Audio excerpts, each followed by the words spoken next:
c'est la 14e édition de Jazz au Phare. La jauge maximum du public, c'est 2000 personnes. C'est donc un petit festival, finalement. Ça a un charme fou parce que du coup tout le monde se connaît. Ce qui est important, c'est le côté festif. Et l'idée, c'est de faire la fête. Et pour faire la fête, quoi de mieux que de la musique franchement dansante. Donc on a une couleur franchement latine cette année avec une première soirée qui est une soirée d'ouverture qui va donner la tonalité, qui est une soirée flamenco jazz avec Antonio Lizana,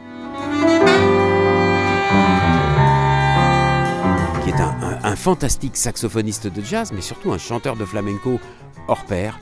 Et à partir du lendemain, on se retrouve sur notre lieu, sur notre scène, au pied du phare des baleines. Et là, cette couleur latine va teinter la programmation, en particulier avec Bernard Lavillier. Tout le gang était là, ceux de Porto Rico, ceux de Cuba, les macros de Harlem, les revendeurs de... Qui a accepté cette année de refaire son légendaire album des années 70-80 au Gringo, dans lequel il chante la salsa, Stand the Ghetto, enfin toutes ces chansons qu'on adore. Et cette couleur latine, on la gardera jusqu'à la dernière soirée, puisque nous accueillons Roberto Fonseca, qui rend hommage à la cabane cubaine, ce légendaire cabaret parisien des années 20, des années 30.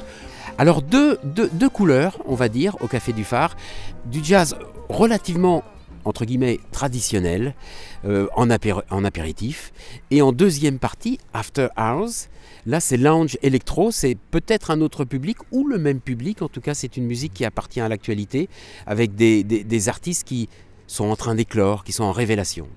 Et donc dans Jazz Connexion, il y a une couleur régionale, un ancrage régional très fort. Et là, on révèle des artistes. Et avec le temps, cette scène, Jazz Connexion, a révélé des artistes merveilleux.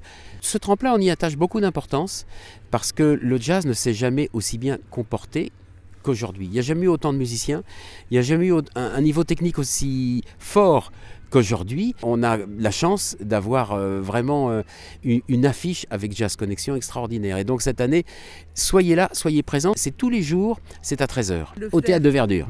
Parce que c'est la première année où on va faire une coproduction, une co-organisation avec l'autre festival, Musique en Ré, festival de musique classique.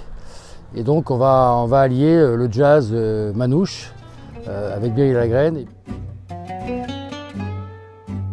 puis l'orchestre philharmonique de musique classique, donc sur la grande scène du Phare. Donc on a hâte d'y être parce que ça va être véritablement une soirée exceptionnelle. Plus de 40 musiciens sur scène, plus un trio de jazz devant. Donc voilà, une soirée exceptionnelle. Après on a Bernard Lavillier qu'on ne présente plus, bien sûr. Murray Head avec Night in Bangkok.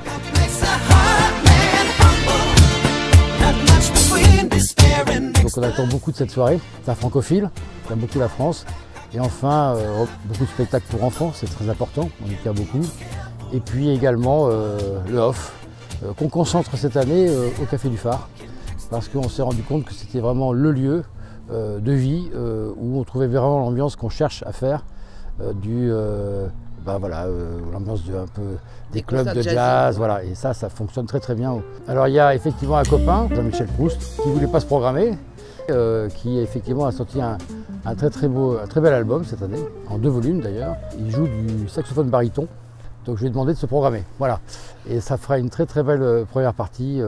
Donc on a effectivement une programmation, on pense cette année tout à fait originale, et qui sera effectivement assez dansante. Et on est très heureux, donc notamment cette année, c'est quelque chose qu'on cherchait à faire depuis très longtemps, c'est de pouvoir installer une grande tribune pour pouvoir asseoir un plus grand nombre de personnes. C'est quelque chose qui était demandé par nos festivaliers depuis de nombreuses années. Bon, elle sera limitée, elle fera 284 places, donc ça c'est une vraie nouveauté. Et on va également avoir une scène avec un peu plus d'accroche et un peu plus de lumière, un son encore de meilleure qualité. Donc on essaie aussi d'apporter des améliorations également sur le plan technique pour le plus grand bien des festivaliers et l'île de Ré de manière générale.